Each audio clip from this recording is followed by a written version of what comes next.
when I think about what it could have been in the past, do you think that it could have been language? Like they're like when you I mean fish can't communicate. We don't know if fish can communicate, for instance. They can, just not with language. Yeah.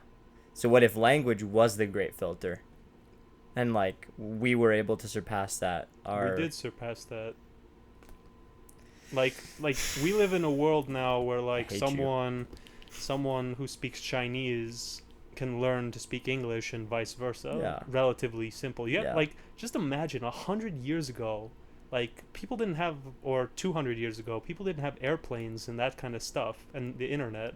So if you wanted to meet a foreigner, you have to like go to their country, Yeah. and it's not like they made books with like translated. They didn't have dictionaries back then for translation. So you literally just went into, like, the Americans went to Japan and they went to America, and they're just like sitting there. It's like, what the heck is this?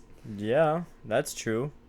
I remember watching a YouTube video of one of the first Japanese to come to America, and he didn't speak English, and no one spoke English, but there was one scholar who spoke from Holland. What's the language?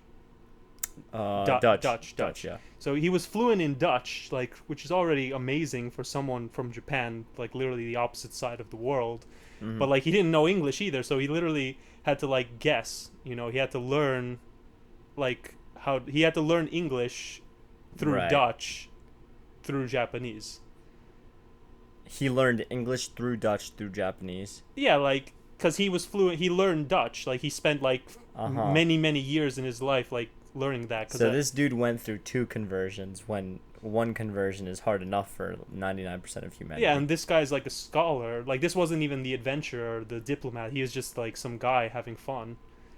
And it's just Whoa. like, Smart guy. I mean, we could do it if we devoted our entire lives to it. How long did it take him to learn English? I don't know. The video didn't discuss the scholar. They just discussed how the Japanese perceive the American hospitality, which was interesting. Was it good or bad? It was good. The Perception. Americans treated the Japanese really politely in their first visit. Like, they brought him to the opera house. They brought them to like a ballroom dance. They did all that stuff. And the Japanese are really, I'm confident most Asian countries, out of my ignorance, I assume, but the Japanese were really polite because apparently they were looking at the way they were dancing, and they were like, they just, to them it just looked like they were hopping up and down, and they wanted to laugh but they didn't, because, What, Americans? yeah, to the American people, because they didn't want to be rude. Ah, that's funny. They also were shocked when like there was like nice carpet in like the ballroom or the opera house, and in Japanese culture you take your shoes off, but all the Oh, right. Americans are just walking with their like filthy boots, and they're just like, what the heck is this? And you know what's sad and funny at the same time? What is sad and funny at the same time, So Alex? like, Enlighten me. I think it was like the mid to late 1800s this happened, so roughly 150 years ago. Yeah. 150 years ago, the beaches of California were polluted. What? No, no. What's the litter? There was lots of litter on the beach 150 years ago. Why is that so funny? It's funny because like you'd think after 150 years it would be different, but it's the same problem 150 years later. Instead of metal, because there was a lot of iron, like bars and stuff, or pipes in the beach. Instead, now it's just plastic straws and stuff, and I'm just like, 150 years goes by and it's the same old nonsense over and over and over again. Oh, man. And That's interesting. the Japanese looked at that because apparently in Japan iron was very rare, so they treated it very important. Like, they would never waste iron. Wow. Anytime you wanted to dispose of it, you would just burn it and use it again. The Wow. Americans are just throwing it on the beach, and they're just like, "What the heck are you guys doing?" I mean, there's a lot of iron ore In America, in that's America. why it can be wasted. But like, just to see the difference, Take for granted what you have too much of, I guess. yeah. Damn. I mean, so this great filter could be our inability to learn from our mistakes? Oh, what if that's it? I mean, history. Because, dude, like, Humanity survived Yeah, this long. yeah, but you've heard the saying "history repeats itself." I mean, that exists for a reason. Yeah, Like, just look at the Chaz people now.